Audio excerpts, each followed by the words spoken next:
Madaming sinasabi si Senator Win Gatchalian mga bossing. Patungkol pa din po ito sa Wala Pogo. kang alam. Ikaw ang gumalaw pa. Oh, oh. 'Di ba po yung mga nagiging kasosyo, yung mga kadikit ni Mayor Go, mga kababayan, ngayon lang po natin nalalaman na puro pugante puro takas sa batas, mga bossing. O eto po, mas nilaliman yung pag-iimbestiga ni Senator Win Gatchalian, mga bossing. Madami silang nalalaman dito. Kung baka may mabanggit pang pangalan ng mga dito mga politiko Partner mo, mga pugante, hindi mo pwedeng sabihin wala kang alam Imposibleng wala kang alam. Ikaw ang gumalaw para mabuo ito lahat Kumbinsido Biruin mo yung mga partners niya po, mga bossing. Kaya naniniwala kayo sa sinasabi ni Mayor Go? Ngayon ko lang po, sasabihin niya, ngayon ko lang po nalaman na wanted po pala sila. Pati yung mga sa Singapore, mga money launderer, no? Sasabihin na naman, partner ko na po sila dati, pero ngayon ko lang po nalaman yung mga ganyang gawain nila. Imposible mga boss no? Tuloy ko sa Senator Sherwin Gatchalian na talagang may kinalaman si Bamban Mayor Alice Guo sa operasyon ng ni-raid na Pogo Hub sa mismong bayan nito sa Tarlac. Kasunod ito ng isinagawang executive session ng Senate Committee on Women, Children, Family Relations and Gender Equality kasamang ilang ahensya ng gobyerno kahapon. Ayon kay Senator Gatchalian, hindi na maitatanggi ng alkalde ang kanyang hindi na daw mahirap na po itanggi kasi it's either umiwas or hindi ko na po matandaan. Talagang may kalalagyan dito si Mayor Go partisipasyon dahil nakapangalan umano mismo sa kanya ang ilang dokumento para sa operasyon ng Pogo Hub. Bukod dito, lumalabas din umano na may koneksyon ng alkalde sa mga ahensya ng gobyerno.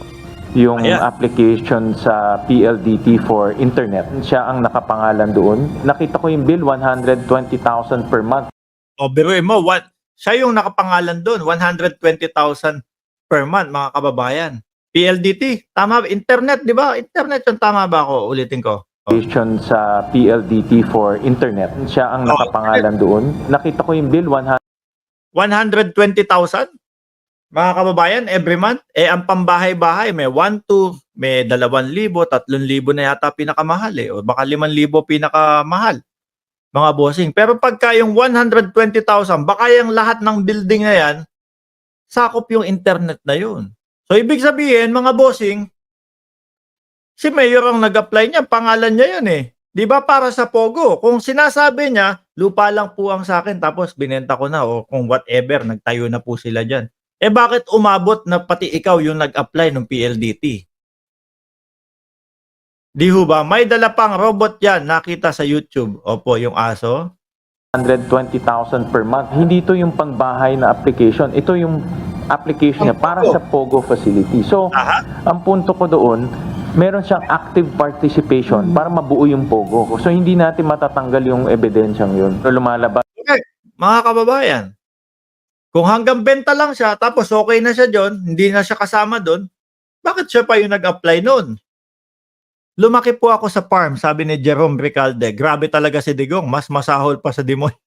Sabi, grabe talaga, pag may phone call, tumataas ang bill ng PLDT. So, 120,000. Tapos nakapangalan doon sa, kumbaga, naka-address doon sa Pogo. Sir Mark, mayroon na rin nahuli sa Parañaque, kasabay po sa Pampanga. Aalamin po natin yan. Na mayroong konkretong ebidensya na may link siya sa mga criminal syndicates na nag-organize nitong Pogo sa Bamban. So, meron siyang link dito sa mga organized crime. Meron din dapat yata medyo kumbaga, tawag dito? Meron ng hold departure order si Mayor Go, mga kababayan. Baka biglang wala na. Ay, naglaho na, umalis na. Ganun na lang yun, mga bossing. Hindi na nakakuha ng hustisya ang Pilipinas. Siguro po, bukod sa preventive suspension, meron na ding hold departure order kay Mayor Go. Baka mag-helicopter, lipad lang nun. Di ba? Pwede ba? Kaya ng helicopter yon. Malapit lang naman ng China. Malapit lang ang China kung hindi, saan ba sila manggagaling? Tarlac? Siguro kaya ng helicopter yun, ano? Oh, tigadag, lipad, wala na. Yari tayo, puro sugal ang legacy ni Tatay Diggs. Nahilig nga dyan eh. Dapat lang ang Pogo lasagin. Salagin or Yung mga information na siya mismo gumagalaw para magkaroon ng connection sa iba't ibang mga ahensya. Sinubukan din daw hanapin ng opisina ni Senator Gatchalian ang contractor ng Pogo Hub para malaman kung sino ang yung gumawa nung, kumbaga, kung sino yung nag-build niyan, kung sino yung mga naka-transaction nila, wala na daw ho, mga kababayan. Peke din. tumanggap ng bilyong-bilyong pisong halaga para sa pagpapatayo ng mga gusali pero hindi umano nila ito mahanap. For now, it's a dummy company. Yung pangalan ng construction company, Howley Builders and Construction Company. Nung pumunta kami sa Binondo, dahil doon yung registered address, walang ganun na opisina. Natuntun din umano ng opisina ng senador ang engineer sa building permit pero napag-alaman nilang nasawi na ito. Nategi na, mga kababayan. Nategi na, heart attack. Pinuntahan namin O kayo dyan, mga mga DDS, magsiinom kayo ng tubig dyan. Baka mamaya atakihin kayo dyan. Tapos sabihin nyo, kasalanan ni Mark Ramos.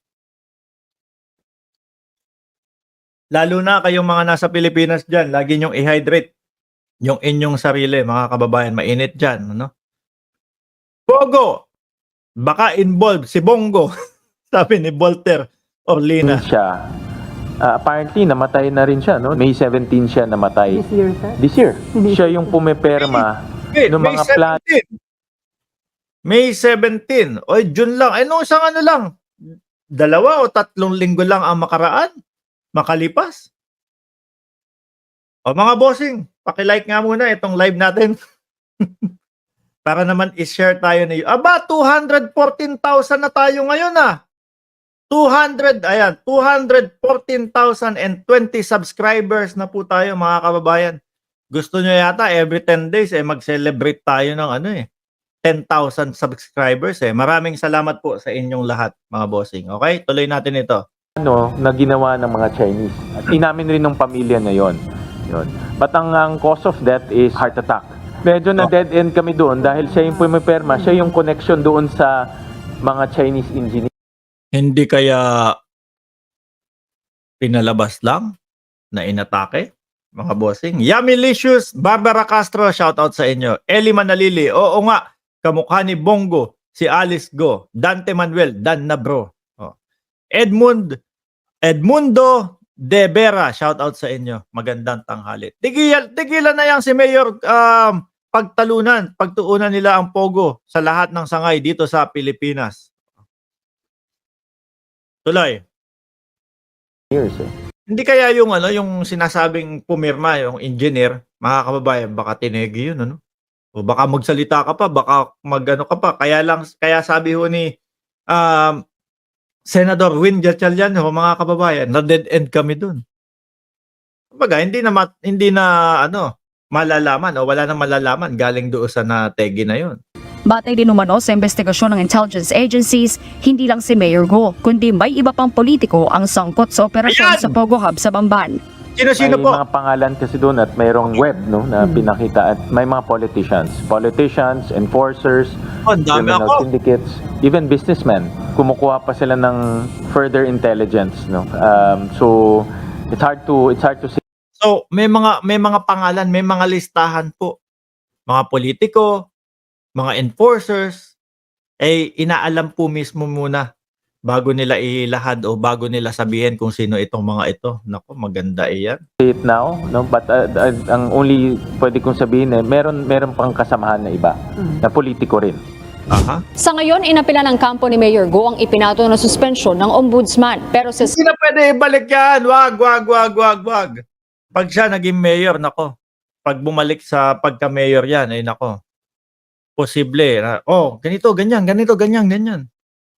Kaya nga preventive suspension para ma-prevent yung pakikialam doon sa pag-iimbestiga sa kanya at sa Pogo. Senator Gatchalian, kumbinsido na hindi ito kakatigan ng ombudsman dahil malakas niya ang inihaing kaso laban sa alkalde. Punto pa niya, mapanganib kapag naalis ang suspensyon ni Mayor Go dahil Correct. posible umano nitong maimpluwensyahan ang investigasyon. Ayun, yun yung tamang word. Ma-impluwensyahan, no? Kaya dapat si Baste malapit nang isuspende yan. Malapit na ang preventive suspension niyang si Baste kaysa naman ma-impluwensyahan niya yung pag-iimbestiga doon sa kanila at yung mga kapulisan, o di ba? Dapat ipatupad na yan. Tsaka yung drug test. Delikado na ma-lift yung preventive suspension dahil gusto natin pati yung mga nagtatrabaho sa municipal hall ng Banban magsalita. No? Siyempre kung mayor ka, matatakot yung mga nagtatrabaho doon na magsalita. No? At gusto natin patawagin rin yung mga ibang nagtatrabaho doon para ibigay yung impormasyon sa atin kung ano yung kanilang nalalaman, ano yung kanilang nakikita at sino yung nag-uutos sa kanila.